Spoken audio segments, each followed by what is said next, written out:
Israel இன்னைக்கு பொருளாதார ரீதியா எந்த அளவுல சஃபர் ஆகிக்கிட்டு இருக்கு அப்படிங்கிற இடத்துல வந்து டேட்டாலாம் கையில் இருக்கு. இவர் அங்க போய் டீல் பேசிட்டு வர்றதுக்கு முக்கியமான காரணம் அதானிக்கு அமெரிக்காவில் அரெஸ்ட் வாரண்ட் இருக்கு.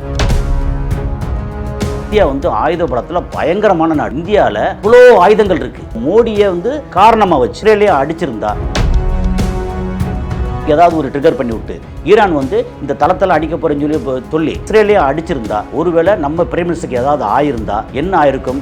இந்தியா வந்து ஈரான் மேல சண்டைக்கு போயிருக்கும். ஈரானுக்கு எதிராக அங்கே போகும்போது பாகிஸ்தான் இந்த இந்தியா அடிக்க வராங்களா? இல்லை பங்களாதேஷ் இருக்காங்கல்ல, அவனு இந்தியாவுக்கு எதிராக இருக்காங்க. இப்போ அமெரிக்காவோட கைக்கூலி அவங்க நல்ல விதமாக போயிட்டு வந்துட்டாரு.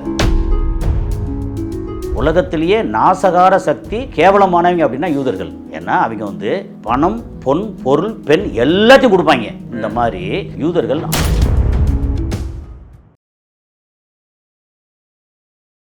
ரிஃப்ளெக்ட் நேயர்களுக்கு வணக்கம். இன்று நாம் சந்திக்க இருக்கக்கூடிய சிறப்பு விருந்தினர் உலக செய்தி பகுப்பாய்வாளர் திரு கசாலி அவர்கள். சார் வணக்கம். சார் வணக்கம் கோபி. சார், பிரதமர் நரேந்திர மோடி 2 நாள் பயணமாக இஸ்ரேல் போயிட்டு இந்தியா திரும்பியிருக்காரு. இன்னைக்கு காலைல திரும்பியிருக்காரு. அங்கே போயிட்டு ஒரு 17 ஒப்பந்தங்களுக்கு கையெழுத்து போட்டிருக்காரு. அங்கே இருக்கிற இஸ்ரேல் நாடாளுமன்றத்திலே பேசியிருக்காரு, நாங்கள் வந்து தீவிரவாதத்துக்கு துணை போக மாட்டோம். அதே போன்று காசா இஸ்ரேல் அந்த போர் நடந்தது இல்லைங்களா சார், அதுக்கு வந்து இஸ்ரேலுக்கு தான் ஆதரவு கொடுத்துருக்கோம் அப்படின்ற போலாம் பேசியிருக்காரு. ரொம்ப ஆக்ரோஷமாகவே பேசியிருக்காரு. இவருடைய பேச்சை எப்படி பார்க்குறீங்க? இப்போ நம்மளை எப்படி பார்க்குறோம்னா, நம்ம பார்வை வந்து ஒரு சாதாரண வெகுஜன மக்களோட பார்வை. ஓகே, இதில் 2-3 ஐட்டத்தை வந்து நம்ம வந்து பேச முடியும். இப்போ 17 ஒப்பந்தத்தில் கையெழுத்து போட்டுக்காருன்னு சொன்னீங்கல்ல, அது வந்து பொதுவாக டிஃபென்ஸில் இருக்கும் அல்லது நம்ம இதில் இருக்கும், நம்ம சாஃப்ட்வேரில் இருக்கும். இந்த மாதிரி சில ஐட்டங்களில் வந்து 17 விஷயங்கள் டெக்னாலஜியில் ட்ரான்ஸ்ஃபர் அப்படின்ட்டு இருக்கும். இதெல்லாம் ஓகே தான். இந்திய மக்களுக்கு என்ன நன்மை அதிலேருந்து வரப்போகுது அப்படின்னு ஏதாவது டீட்டெயில்ஸ் இருக்கா இந்திய மக்களுக்கு? உங்களுக்கு எனக்கும் எப்படி பார்த்தாலும் ஒன்றிய அரசு, ஏன்னா ஒன்றிய அரசுனா உண்மையில் ஒன்றியங்களின் கூட்டமைப்பு தான் வந்து, மாநிலங்களின் கூட்டமைப்பு தான் வந்து இந்தியா அப்படிங்கிறதுல எந்த மாற்று கருத்து இல்லை. இது வந்து இதை பார்க்கக்கூடிய சில இந்த சங்கிகள்னு சொல்லுவோம், சங்கிகள் தான் நம்ம தோழர்கள். ஓகே, அவங்களும் வந்து சக நண்பர்கள். சரி, சங்கி அப்படின்னா அதாவது சிலது என்ன சொல்லுவாங்கன்னா, இந்த மாதிரி சஃப்ரான் சங்கிம்பாங்க, காவி சங்கிம்பாங்க. சிலர் வந்து என்ன செய்வாங்க, முஸ்லீம்ஸ் என்ன செய்வாங்கன்னா பயங்கரமாக ஆக்ரோஷம் பேசுவாங்க, பச்சை சங்கிம்பாங்க. சங்கிங்கிறது வந்து ஆமாம், பச்சை சங்கி, காவி சங்கி அப்படின்னு. நம்ம இதை பற்றி எல்லாம் பிரச்சனை இல்லை.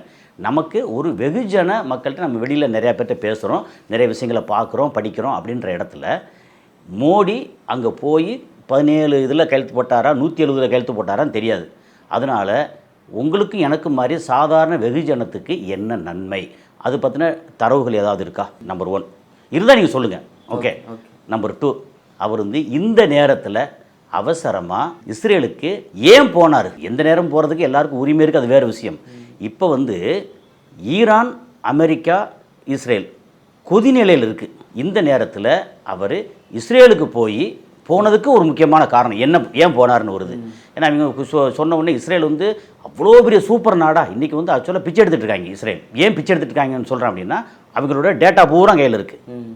அந்த நாட்டுக்கான வருமானம் என்ன, அதுக்கு வந்து மெயினாக கொடுக்கறது வந்து அமெரிக்கா கொடுக்குறது, அமெரிக்காவோட நிலைமை என்ன, அப்படி ஆரம்பித்து இஸ்ரேல் இன்றைக்கி பொருளாதார ரீதியாக எந்த அளவில் சஃபர் ஆகிக்கிட்டு இருக்கு அப்படிங்கிற இடத்துல வந்து டேட்டாலாம் கையில் இருக்குது. அப்போ இவர் இந்த நேரத்தில் இஸ்ரேலுக்கு போய் கை கொடுக்க வேண்டிய அவசியம் என்னன்னு ஒன்று இருக்குல்ல, அதுக்கு போகிறதுக்கு காரணம் என்ன? ஸோ இது இப்போது போனதுக்கப்புறம் வந்து காசாவில் இருக்கிற ஹமாஸ் அவங்க அக்டோபர் 7, 2023 இங்கே உள்ளே போய் யூத மக்களை அடித்து ஒரு 1000 பேருக்கு மேலே கொன்று ஒரு 250 பேரை பிணை கைதிகளை பிடிச்சி உள்ளே தூக்கிட்டு வந்தாங்க. அதெல்லாம் கொஞ்சம் கொஞ்சமாக வந்து ரிலீஸ் பண்ணாங்க, கொஞ்சம் பேர் செத்து போனாங்க, அதெல்லாம் விட்டுங்க.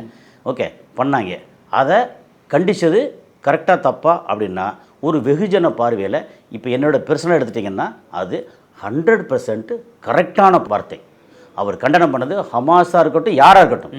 அது வந்து என்ன, இந்த இடத்துல வந்து நம்ம ஒரு கிறிஸ்தவரா, முஸ்லீமா, ஹிந்துவா இது பார்க்கவே கூடாது. ஏன்னா உலகத்தில் மதம் எப்பவுமே முன்னாடி எப்போ சொல்லிட்டு இருக்கேன், மதம் எப்பவுமே 2ஆம் பட்சம் தான். அதிகாரமும் வசதியும் தான் முதல்ல நிற்கும். அந்த அதிகாரம் எப்போ இருக்கும், அமெரிக்கா அதிகாரம் பண்ணும், எல்லாத்தையும் இடுக்கு பிடிச்சி ஆட்டையை போடும் அமெரிக்கா. இந்த அதிகாரம், அந்த அதிகார போட்டி வரும்போது நீயா நானாங்கிறது ரஷ்யாவுக்கு வரும், இப்போ சைனாவுக்கு வரும். இப்போ இந்தியா வந்து அமெரிக்கா வளைச்சி பிடிக்கிறதா அல்லது சைனா கூட ரஷ்யா கூட இருக்கிறதான்னு வரும். அப்போ நம்ம ஆட்சியாளர் யார் பக்கம் சாயிறாங்கன்னு ஒன்று இருக்குல்ல, நம்ம நடுநிலையாக இருந்தோம், இப்போ நடுநிலை கிடையாது. ஓகே, இப்போ வந்து அமெரிக்கா சார்பாக இஸ்ரேல் சார்பாக இருக்கும் அப்படிங்கிறது தான். ஓகே, ஸோ இப்போ இந்தியா யார் பக்கம் சாயுது. சரி, இது அப்படியே எடுத்திங்கன்னா மிடில் ஈஸ்ட். நம்ம ஏன் இந்த இவ்வளோ டீட்டெயில் சொல்கிறோம் அப்படின்னா, இவரோட விசிட்டுக்கு பின்னாடி என்ன விளைவுகள் வரும்னு இருக்குல்ல அது. ஓகே, இப்போ மிடில் ஈஸ்ட்டில் மொத்தத்துக்கு என்ன இருக்குன்னா, ஈரான் கொதிநிலையில் இருக்குது. ஈரான் அப்படி ஒன்று நமக்கு தெரிஞ்சு ஒரு சூப்பர் நாடெல்லாம் கிடையாது. ஈரான் நமக்கு வந்து ஈரான் மேலே பாசமா அப்படின்னா, ஈரான் வந்து இன்னொரு நாடு, அவ்வளோதான். நமக்கு ஈரான் மேலே பாசமோ, சவுதி மேலே பாசமோ, இல்லை இஸ்ரேல் மேலே பாசமோ எதுவுமே நம்ம வந்து காமன் மேனாக ஒரு இந்தியனா ஒரு தமிழனா நமக்கு தேவையும் இல்லை. ஓகே, அதை வந்து நம்ம வெளியுறவு கொள்கை என்ன நடக்குது அப்படிங்கிறது, இதை வந்து நம்ம விமர்சனம் பண்ணுறதுக்கு நமக்கு தகுதி இருக்குது, நம்ம விமர்சனம் பண்ணணும் அப்படிங்கிறது தான். சரி, இவர் போனதுக்கு காரணம் என்ன அப்படிங்கிறது. ஏன்னா ஈரானை பற்றி பேசும்போது 47 வருஷமாக வந்து பட்டினி போட்டாங்க, அந்த மக்களை பட்டினி போட்டாங்க. அந்த மக்களை பட்டினி போடாமல் எப்படி காப்பாற்றுறது அப்படிங்கிற விஷயத்தில் வந்து ஈரான் வந்து கோட்டை விட்டாங்களா அல்லது இவ்வளோ பெரிய சக்தியை எதிர்த்து நின்று ஜெயிக்கிறாங்களான்ற ரெண்டாவது விஷயம். ஆனால் 47 வருஷமாக அந்த மக்கள் வந்து கஷ்டப்பட்டுருக்காங்க. ஓகே, ஆனால் இன்னமும் வந்து அயத்துல்லா கமேனி மேலே ஒரு மாதிரி பக்தியாக இருக்காங்க அந்த மக்கள் அப்படிங்கிறத நம்ம பார்க்குறோம். சவுதி அரேபியா அப்படி இல்லை, மன்னராட்சி. யுஏஇ மன்னராட்சி விட்டுருங்க. இப்படின்னா நம்ம ஒன்றியத்தின் பிரைம் மினிஸ்டர் அவர் இஸ்ரேலுக்கு அவசரமாக போகிறதுக்கு என்ன காரணம் அப்படின்னா, நம்பர் 1, இஸ்ரேல் தனித்து விடப்பட்டிருக்காங்க. இப்போ மொத்தம் அந்த மிடில் ஈஸ்ட்டில் மொத்தத்துக்கு எடுத்திங்கன்னா, முன்னாடி வந்து 2017க்கு அப்புறம் அந்த டைமில் இவர் வந்தார் இல்லையா, ட்ரம்ப் இருந்தார்ல, அப்போது ஆப்ரஹாம் அக்காடுன்னு ஒரு இதை கொண்டு வந்தாங்க. அது கேள்விப்பட்டிருப்பீங்க. ஆமாம், ஆப்ரஹாம்னா இப்ராஹிம் நபிம்பாங்க முஸ்லீமில், கிறிஸ்தவர்கள் வந்து யூதர்கள் வந்து ஆப்ரஹாம். அவங்க தான் வந்து இந்த மொத்தம் 3 மதம் எல்லாத்துக்குமே வழித்தோன்றல் வந்து ஆப்ரஹாம். ஸோ ஆப்ரஹாமோட பிள்ளைகள் தான் நீங்கள் எல்லாரும், அது யூதர்களாக இருக்கட்டும், கிறிஸ்தவர்களாக இருக்கட்டும், முஸ்லீமாக இருக்கட்டும். அப்புறம் ஆப்ரஹாம் அக்காடு எல்லாம் ஒன்று தானே. அப்போ நாங்கள் இதெல்லாம் பண்ண போகிறோம், இதெல்லாம் பண்ண மாட்டோம். அப்புறம் இஸ்ரேலோட தூதரகம் வந்து அது எம்பசி சவுதியில் வரும், யுஏஇயில் வரும், கத்தாரில் வரும், பஹ்ரைனில் வரும், எல்லாத்துலையும் ஓமான், ஏமன் எல்லாத்துலேயும் வரும். அப்போ இஸ்ரேலை வந்து நீங்கள் எல்லாம் அங்கீகாரம் பண்ணுங்கள், எல்லாருமே ஆப்ரஹாமோட பிள்ளைகள் தானே அப்படின்னு ஆப்ரஹாம் அக்காடு கொண்டு வந்தோன்னே நல்லா இருக்கே. அப்போ இவங்க வந்து பாலஸ்தீனத்துக்கு தனியாக வந்து ஒரு அங்கீகாரம் கொடுத்துடணும் அப்படின்னு எல்லாமே பேசுனாங்க. அப்போ ஓகேன்னு சொல்லி யுஏஇ கையெழுத்து போட்டாங்க, கத்தார் வந்து கையெழுத்து போட்டாங்கன்னு நினைக்கிறேன், கத்தாரோ பஹ்ரைன் கையெழுத்து போட்டாங்கன்னு நினைக்கிறேன். ஓகே, அது வந்து சப்ஜெக்ட் கரெக்ஷன். சவுதி வந்து நான் கையெழுத்து போடலை. ஏன்னா இருக்கிறதுலே பெரிய அந்த ஜிசிசியில் பெரிய நாடு சவுதி அரேபியா. அது மாதிரி எண்ணெய் வளத்திலே ரொம்ப அதிகமாக இருக்கிற நாடு, உலகத்திலே 3வது எண்ணெய் வள நாடு சவுதி அரேபியா. அவங்க என்ன கையெழுத்து போடல. அவங்க சொல்கிறது என்ன, பாலஸ்தீனத்துக்கு தனி பாலஸ்தீனம் கொடுங்க, அங்கீகாரம் கொடுங்க, அப்போ கையெழுத்து போடுறேன் அப்படின்னு வரும்போது அங்கே ரொம்ப கொஞ்சம் உரசல் வந்தது. ஸோ இப்போ என்ன ஆகி போச்சுன்னா, இந்த பிரச்சனைகள்லாம் வந்துக்கிட்டு இருக்கும்போது இப்போது இஸ்ரேலோட வசதி, ஜிடிபி, பொருளாதாரம் அப்படின்னா அருமையான பொருளாதாரம். என்ன காரணம், அவங்க வந்து நிறைய ஆயுதங்கள் விற்பனை பண்ணுறாங்க. அப்புறம் சாஃப்ட்வேர் அமெரிக்காவில் இங்கேருந்து எல்லாத்தையும் பெரிய பெரிய ஆட்கள் அவங்க ஆட்கள் எல்லாம் விற்பனை பண்ணி பெரிய அளவுக்கு பொருளாதாரத்தில் இருக்காங்க. என்னென்னா இப்போ எப்போ வந்து இந்த பொருளாதாரத்தை சுரண்டி கொளுத்த ஆள் யாருன்னு நெதன்யாகு மிகப்பெரிய ஊழல்வாதி. இப்போ நமக்கு இங்கே பேசுகிற மாதிரி அங்கேயும் என்ன நடக்குன்னு தெரியுமில்ல, அவர் மிகப்பெரிய ஊழல்வாதி. அந்த ஊழலை தட்டி கேட்குறதுக்கு கோர்ட் என்ன பண்ணாங்கன்னா, இவர் மேலே அலிகேஷன் கொண்டு வந்தோடனே கோர்ட்டோட பவரையை நம்ம இங்கே உச்சநீதிமன்றத்தை பவரை குறைக்கிற மாதிரி, அங்கே இருக்கிற உச்சநீதிமன்றத்தை பவரை குறைக்கிற மாதிரி மூவ்மெண்ட் கொண்டு வந்தார் பார்லிமெண்ட்டில். அப்போ இவர் மேலே பயங்கர கொலைக்காண்டில் இருக்காங்க அங்கே இருக்கிற அதிகாரிகள் அல்லது அந்த ஆட்சி மக்கள் ஒரு பக்கம், அங்கே இருக்கக்கூடிய எதிர்கட்சிகளாக இருக்கட்டும் அல்லது இந்த துறைகள் இருக்காங்கல்ல, கோர்ட்டு, டிஃபென்ஸ், இந்த மாதிரி துறைகள் எல்லாம் இவங்க மேலே கொலைக்காண்டில் இருக்காங்க. அப்போ என்ன பண்ணிட்டாங்கன்னா, இவர் வந்து கிட்டத்தட்ட அரெஸ்ட் வாரண்ட் அளவுக்கு வந்துருச்சு அங்கே. அந்த நேரம் தான் கரெக்டாக ஹமாஸ் இங்கே வந்து 1000 பேருக்கு மேலே கொன்று 250 பேரை பிடிச்சிட்டு போனது. அப்போ என்னாச்சு, உடனே பிடிச்சி போயிட்டாங்க அப்படின்னு அதிகாரத்தில் இருக்கிறது யாருன்னா நெதன்யாகு. அங்கே வந்து நம்ம பார்லிமெண்ட்டை பற்றி ஒரு வார்த்தை சொல்லிடலாம், அது எல்லாத்துக்கும் புரியும். நம்ம இதில் வந்து 570 எம்பி இருக்கிற மாதிரி பார்க்கணும். இப்போ அங்கே வந்து 120 எம்பிஸ் மொத்தம். எதுக்காக இங்கே 570 சொன்னோம்னா, இப்போ இங்கே வந்து 50% + 1 இருந்தால் தான் மெஜாரிட்டி. இதில் வந்து 270 அப்படின்னா 540, நீங்கள் சொல்கிறது கரெக்ட் தான். ஆமாம், 540. ஸோ 540 போது அது 270 272 வந்தால் தான் மெஜாரிட்டி வரும்னு சொல்லுவாங்க இல்லையா, அது மாதிரி. ஏன்னா இப்போ 240 தான் இங்கே பிஜேபிக்கு இருந்துச்சு, ஒரு 30-34 சீட்டுக்காக 2 பேர் கூட்டின்னு போட்டாங்க. அது மாதிரி 540. அங்கே வந்து 120, சின்ன நாடு தானே, 120. அதில் 61 எம்பிஸ் இருந்தால் தான் மெஜாரிட்டி. நெதன்யாகு கட்சிக்கு வந்து 32 தான் இருக்காங்க. ஓகே, 32 பேர் தான். அப்புறம் கூட இன்னும் கொஞ்சம் ஒரு 4 கட்சியை சேர்த்துக்கிட்டு ஆட்சி பண்ணுறாரு. அப்போது அவர் வந்து மைனாரிட்டி கவர்மெண்ட்டு. இவர் வந்து தூக்கி உள்ளே போடுறதுக்கு ஈஸி. ஏன்னா இன்னொருத்தர் வந்து ரொட்டேஷன் முறையில் இன்னொருத்தர் வந்து அங்கே பிரைம் மினிஸ்டராக வரணும். வந்ததுக்கப்புறம் இவர் பண்ண ஊழல் எல்லாத்தையும் சேர்த்து பிடிச்சி உள்ளே போடணும். அப்போ இந்த மாதிரி கரெக்டாக ஹமாஸ் பிரச்சனை வந்துச்சா, வந்த உடனே இவர் தப்பிச்சுக்கிட்டாரு. உடனே இங்கே வந்து தீவிரவாதிகள் அழிக்க போகிறேன்னு சொல்லி இறங்கி தட்டப்படம் அடித்து என்னெல்லாம் பண்ணி பெரிய திட்டங்க அது. இதுக்கு பின்னாடி பார்த்தீங்கன்னா அமெரிக்கா இருக்குது, இதுக்கு பின்னாடி வந்து ரபீஸ்ன்னு சொல்லி ஒரு கோஸ்ட் இருக்காங்க, ஜியோனிசம் இருக்குது, இதெல்லாம். ஸோ இதெல்லாம் நடந்து வந்துச்சா. இப்போ அவங்க வந்து பொருளாதார இவ்வளோ தூரம் ஏன் கதை சொல்கிறோம்னா, இதெல்லாம் நம்ம மக்களுக்கு வந்து கொஞ்சம் டீட்டெயிலாக புரியணுங்கிறக்காக. இப்போ பொருளாதார ரீதியாக உண்மையிலே சூப்பராக பெரிய நாடாக இருந்தது.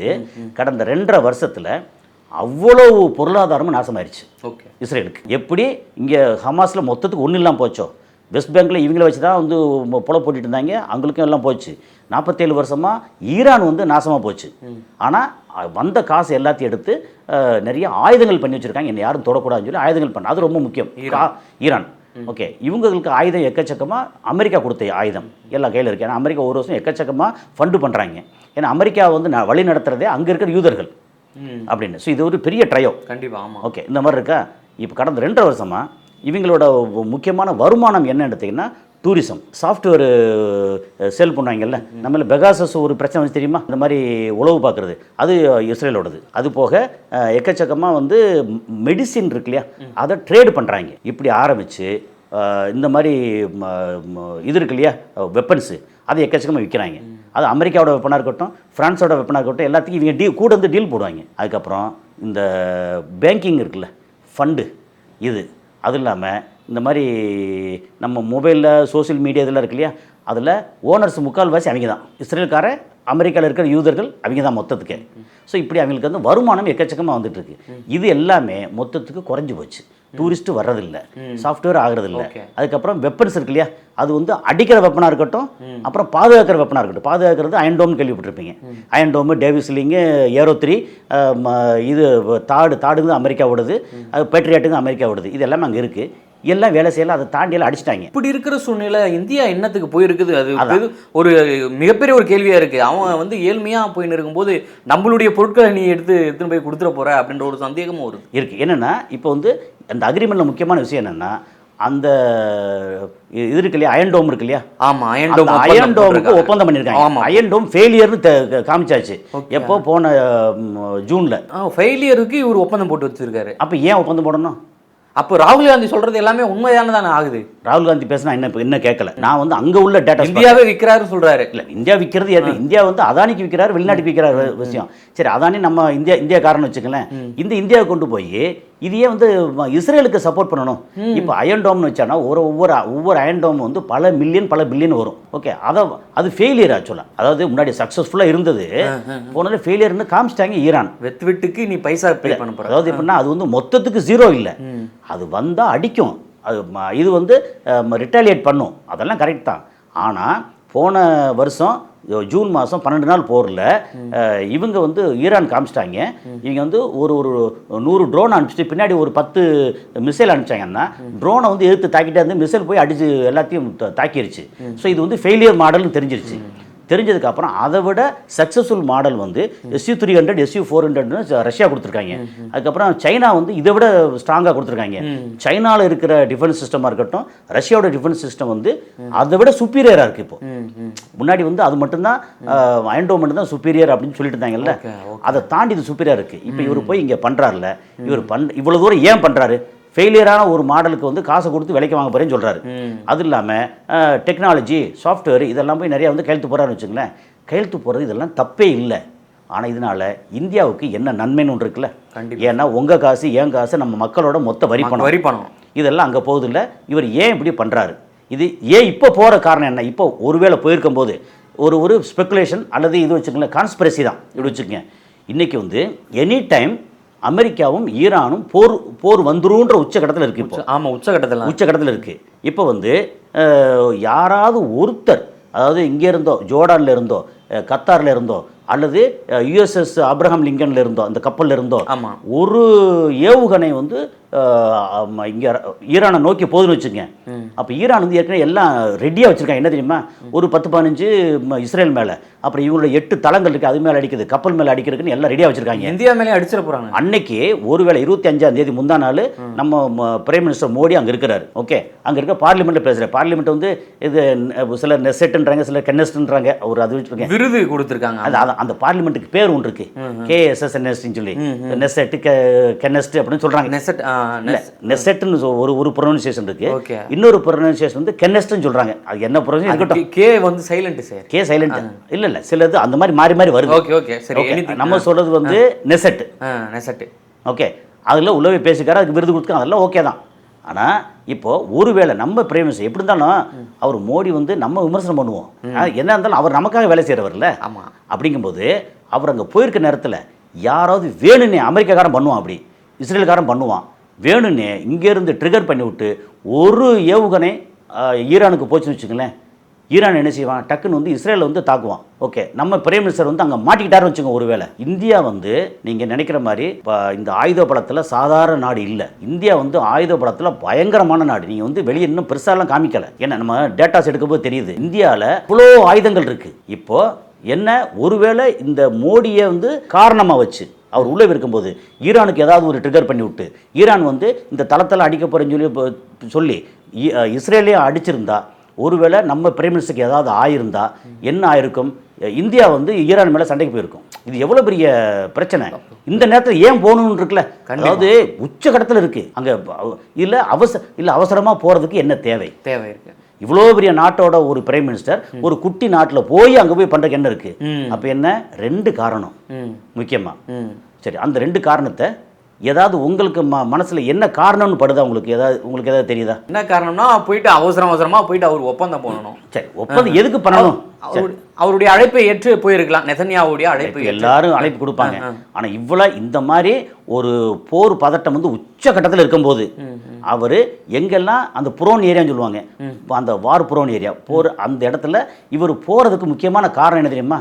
நம்பர் 1 வந்து இவரோட நம்ம பிரைம் மினிஸ்டரோட மோடி இருக்கார் இல்லையா, அவரோட முதலாளி ஒருத்தர் இருக்கிறாரு. யாரு? அதானி, அம்பானி. 2 பேரும். முதலாளி அதானி, அடுத்த முதலாளி வந்து அம்பானி. அம்பானி வந்து காங்கிரஸும் வளர்த்து விட்டாங்க, இவங்களும் வளர்க்குறாங்க. எல்லாமே இந்த ரிஸ்க் எடுத்தது எல்லாமே இந்த முதலாளிக்காக தான். இதுக்கு மட்டும் இல்லை, 2 விஷயம் இருக்கு.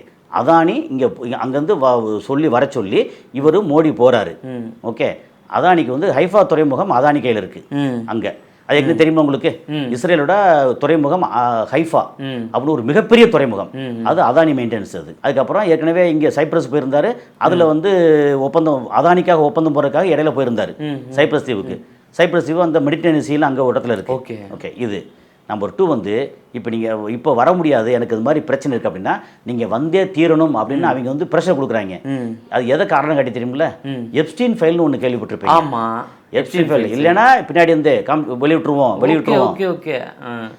அதாவது உலகத்திலேயே நாசகார சக்தி கேவலமானவங்க அப்படின்னா யூதர்கள். ஏன்னா அவங்க வந்து பணம், பொருள், பெண் எல்லாத்தையும் கொடுப்பாங்க. எல்லாத்தையும் கொடுத்து அடுத்து மிரட்டி எல்லாத்தையும் வந்து ஆதாரத்தை எடுத்து வச்சுட்டு மிரட்டிட்டு இருப்பாங்க. மிகப்பெரிய உளவு வேலையா இருக்கு இது. ஏன்னா இதுக்கு முன்னாடி வந்து நம்ம இவர் பில் கிளின்டன் இருந்தார்ல, அவர் முதல் முறையாக 4 வருஷம் அங்கே ஜனாதிபதியாக இருந்து பிரசிடெண்ட்டாக இருந்து 2ஆம் முறை ஜெயிச்சு வரும்போது இவங்களுக்கு இஸ்ரேலுக்கு பணத்தை அமௌண்ட் வந்து வருஷம் கொடுக்கணும், தரமாட்டேன்னு கையெழுத்து போட மாட்டேன்ட்டாரு. உடனே வந்து இந்த மோனிகா லெவின்ஸ்கின்னு ஒரு லேடி அது பண்ணார். இந்த மாதிரி ஜட்டியில் வந்து அவரோட இது ஸ்பேமெல்லாம் இருந்துச்சு அப்படின்னு சொல்லி இதெல்லாம் பண்ணி அவரை வந்து நாசம் பண்ணிட்டாங்க. அந்த டைமில் கேள்விப்பட்டிருப்பீங்க. அது என்னென்னா எல்லாம் பண்ண கூட அங்கே யூதர்கள் எல்லா விஷயத்தையும் ரெடியாக வச்சுருப்பாங்க. சில நேரங்கள் வந்து 15 வருஷம் கூட காத்திருப்பாங்க, இவர் இங்கே வந்தால் என்ன பண்ணார். இப்போ உதாரணத்துக்கு வச்சுக்கோமே, நம்ம ஊரில் இவர் ராகுல் காந்தி ஒருவேளை அடுத்த பிரைம் மினிஸ்டர் வர சான்ஸுக்கு வந்துட்டாரு வச்சுக்கலேன், அவரோட இடத்த வந்து அவருக்கு என்னெல்லாம் வீக்னஸ் இருக்கு, என்ன இருக்கு அப்படின்னு சொல்லி, பொம்பளை மட்டும் இல்லை, அது சில இடங்களில் பெண்ணு, சில இடங்களில் காசு, சில இடங்களில் கையிட்டு கொடுக்குறது, எல்லாமே பேசுறது எல்லாத்தையும் ரெக்கார்ட் பண்ணி வச்சு 15 வருஷம் 20 வருஷம் காத்திருப்பாங்க. அவங்க சாதாரண ஆட்கள், யூதர்கள் வந்து ரொம்ப பயங்கர டேஞ்சரஸ் ஃபில்லோ. அவங்க உலகத்தில் வந்து 1/2% 3/4% இருப்பாங்க. கேரளா அளவு கூட இல்லை சார் அந்த நாடு. இஸ்ரேல்ன்றது அந்த சும்மா ஒரு வாள். மொத்தத்துக்கு யூதர்கள் வச்சிங்கன்னா உலக அளவில் இருக்காங்க. இந்தியாவில் கொஞ்சம் பேர் இருக்காங்க. இந்தியாவில் இருக்காங்க யூதர்கள் இருக்காங்க. அப்படி பார்த்தா ஆந்திராவில் இருக்காங்களே யூதர்கள். ஆந்திராவில் ஒரு ஏரியாவில் இருக்காங்க யூதர்கள் இருக்காங்க. என்னன்னா அங்கே வந்து 90 லட்சம் பேர் இஸ்ரேலில், அதில் ஒரு 20-22 லட்சம் பேர் வந்து இந்த போருக்காக பயந்து அங்கங்கே வெளிநாட்டு போயிட்டாங்க. ஏன்னா டுவல் பாஸ்போர்ட் வச்சுருப்பாங்க, குடியுரிமை, ரெட்டை குடியுரிமை வச்சுருப்பாங்க. அப்புறம் அமெரிக்காவில் ஒரு 62-63 லட்சம் யூதர்கள் இருக்காங்க. அப்புறம் யூரோப்பில் இருக்காங்க, ரஷ்யாவில் இருக்காங்க, சைனாவில் கொஞ்சம் இருக்காங்க, இந்தியாவில் கொஞ்சம் இருக்காங்க, ஆஸ்திரேலியாவில் இருக்காங்க. இப்படி எடுத்திங்கன்னா ஒரு 2.5 கோடி பேர் உலகத்தில் இருக்காங்க மொத்தம். மொத்தம் 750 கோடி பேரில் வந்து 2.5 கோடி பேர் யூதர்கள். அந்த யூதர்கள் தான் உலகத்தை மொத்தம் ஆட்டி படைக்கிறாங்க. சரி, இன்னொரு சின்ன விஷயம் சொல்லிடுவோம். நீங்கள் வந்து ஸ்பார் சூப்பர் மார்க்கெட்டோ அல்லது டிமார்ட்டோ அங்கே போகிறீங்க, உதாரணத்துக்கு போனீங்கன்னா இந்த பிராண்டட் ஐட்டம் வந்து ஹவுஸ் ஹோல்ட் ஐட்டம் எல்லாம் அடுக்கி வச்சுருப்பாங்க இல்லையா, சோப்பு சாம்பு அது இதுன்னு எல்லாம் அடுக்கி வச்சுருப்பாங்கல்ல, அதில் 90% யூதர்கள் ப்ராடக்ட். இல்லை நீங்கள் வந்து கப்பிச்சினோ அதுன்னு சொல்லி காஃபி இதெல்லாம் போகிறீங்கல்ல, காஃபி டே இல்லை, ஆமாம் கப்பிச்சினோ காஃபி இந்த மாதிரி போகிறீங்கல்ல, இது எல்லாமே யூதர்கள். இந்த மாதிரி யூதர்கள் அத்தனை விஷயத்தையும் பண்ணுவாங்க. இவர் அங்கே போய் டீல் பேசிட்டு வர்றதுக்கு முக்கியமான காரணம் அதானி. அதானிக்கு அமெரிக்காவில் அரெஸ்ட் வாரண்ட் இருக்கு, தெரியுமா உங்களுக்கு? கையூட்டு கொடுத்தாரு, அங்கேருந்து காசை வாங்கிட்டு இங்கே வந்து லஞ்சம் கொடுத்தாரு. அதானிக்காக உயிரிய பணையம் வச்சிருக்காரு மோடி. உடல் பொருள் ஆவி அத்தனையும் அதானிக்குங்கும் போது இப்படி இது என்ன இருக்குது? இது வந்து எப்படின்னா அவர் வந்து வெறுமனே விமர்சனம் பண்ணுறது இல்லை, அவர் நடந்துக்கிற விதத்தை வச்சு நம்ம பண்ணுறோம். இதில் பின்னிடத்தில் வந்து எவ்வளோ பேர் நம்மளை தப்பாக திட்ட போகிறாங்கன்னு தெரியாது.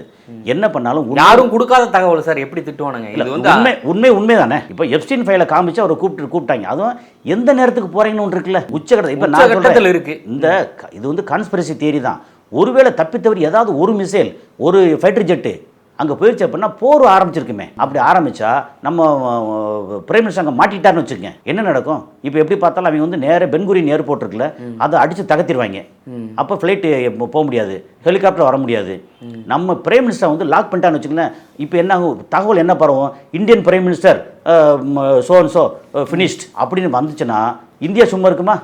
உடனே வந்து ஈரானுக்கு எதிராக போர் புரிவாங்கல்ல, ஈரானுக்கு எதிராக அங்கே போகும்போது பாகிஸ்தான் இந்த பக்கம் இந்தியா அடிக்க வருவாங்களா? அவனுக்கு ஆமா. அப்புறம் ஈஸியாக வழி கொடுத்துற போல பாகிஸ்தான். அப்புறம் இந்த பக்கத்தில் பங்களாதேஷ் இருக்கான்ல, அவனு இந்தியாவுக்கு எதிராக இருக்காங்க. இப்போ அமெரிக்காவோட கைக்கூலி அவங்க. தாரிக் ரஹ்மான் பதவியேற்ற பின்பும் அவங்க கையில் தான் ஒரு மாதிரி இந்தியாவோட ஒரு எனக்குமா தொடர மாதிரி தர்றாங்க.